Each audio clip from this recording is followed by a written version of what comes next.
कभी उनके साथ सरकार, कभी उनके साथ सरकार, कभी उनके साथ सरकार, कभी उनके साथ सरकार। ऐसी राजनीति होता है क्या? वो कहता है संभावना का खेल है राजनीति। संभावना ऐसा होता है क्या? विचारधारा भी कोई चीज होता कि नहीं होता? आप अगर कहते हैं कि हम कर्पूरी ठाकुर को मानते हैं तो उसके बताओगे रास्ते से क्यों चलिए। पूर्व मंत्री व वीआईपी सुप्रीमो सन ऑफ मल्लाह मुकेश सहनी ने सहरसा के महिषी प्रखंड स्थित एना पंचायत में मां कोसी पूर्णिमा मेला के उद्घाटन समारोह में शामिल होकर फीता काटकर मेला का उद्घाटन किए। उन्होंने जनसभा को संबोधित भी किए तथा मां कोसी की पूजा अर्चना कर जनमानस की सुख समृद्धि खुशहाली की प्रार्थना की है। उन्होंने सरकार पर निशाना साधते हुए कहा कि आप लोग देख रहे हैं कि सरकार किस तरह से पलटी मार रही है। वह लोग कहते हैं कि हम कर्पूरी जी के बताए हुए रास्ते पर चलते हैं, लेकिन वह केवल दिखावा है। बताइए कौन सी ऐसे राज्य में इतना सरकार पलटी मारती है। उनका इशारा बिहार के मुख्यमंत्री नीतीश कुमार पर था। उन्होंने कहा कि मांगने से भीख मिलेगा, आपको हक और अधिकार के लिए लड़ाई तो लड़नी पड़ेगी, इसलिए आप सभी संघर्ष जारी रखें। बाकी आप इस वीडियो में खुद सुने मुकेश सहनी क्या कुछ बोल रहे हैं। ये चुनावी सभा भी नहीं है और कोई पॉलिटिकल मंच भी नहीं है। यहाँ पे कई वर्षों से आना था लेकिन समय नहीं निकला, इस कारण से नहीं आ पाए कई बार मेला में समय देकर। लेकिन इस बार हमने निर्णय किया कि इस बार हम जाएंगे। और फिर इस बार भी ऐसा हो गया है कि पटना में आग लगा हुआ है, आप सबको पता ही होगा। सरकार इधर उधर 360 डिग्री में नाच रहा है और ऐसे समय में हमको पटना में रहना था। लेकिन हमने आपको वादा किया था, हमने कहा आप जो लगा है लगे रहने दो, पहले जहां पे हमें जाना चाहिए वहां पे हम आए हैं। और आप सभी का विशेष सहयोग, विशेष आशीर्वाद हमेशा प्राप्त रहा। जब भी हम चुनाव लड़े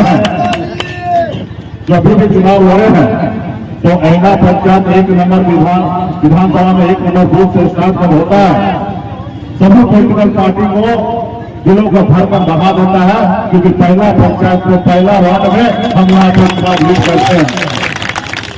और आधा 1 घंटा हमारे मित्र जी ने कहा ना, सब नेता परेशान हो जाता है कि मुकेश सहनी अकेले कैसे लीड में है। तो खैर, क्योंकि यहाँ पे हमारी अपनी शक्ति और पावर है साथियों, इसलिए साथियों आप सभी को जानकारी है कि अपनी बेहतर जिंदगी को छोड़कर, ऐसे आपकी जिंदगी को छोड़कर बॉम्बे में आपके हक अधिकार के लिए लड़ाई लड़ने के लिए बिहार आया और मजबूती से अपने हक अधिकार के लिए लड़ाई लड़ा। मेरा एक ही लड़ाई है, मकसद है कि निषाद समाज को आरक्षण मिले, रिजर्वेशन मिले। जब बंगाल में आरक्षण है, जब दिल्ली में आरक्षण है, तो बिहार में क्यों नहीं। और इसके लिए मजबूती से हम लोग आगे बढ़ रहे हैं। अब सिर्फ जरूरी है मजबूती से आप लोग पार्टी और अपने दल के साथ काम कीजिए। मांगने से आपको ठीक मिलेगा, अधिकार कभी नहीं मिल सकता। इसलिए साथियों मजबूती से लड़ाई लड़ना पड़ेगा। आज देखिए, दिल्ली हो या पटना हो, लोग अपने स्वार्थ के लिए जिंदगी जी रहा है, अपनी कुर्सी के पीछे लगा हुआ है। वो बिहार के बारे में नहीं सोचता। कभी उनके साथ सरकार, कभी उनके साथ सरकार, कभी उनके साथ सरकार, कभी उनके साथ सरकार। ऐसी राजनीति होता है क्या? वो कहता है संभावना का खेल है राजनीति। संभावना ऐसा होता है क्या? विचारधारा भी कोई चीज होता कि नहीं होता? आप अगर कहते हैं कि हम कर्पूरी ठाकुर को मानते हैं तो उसके बताओगे रास्ते से तो चलिए। कैसे अपनी जिंदगी को जिए, कैसे गांव में घूमकर अपने लोगों के लिए लड़ाई लड़ा।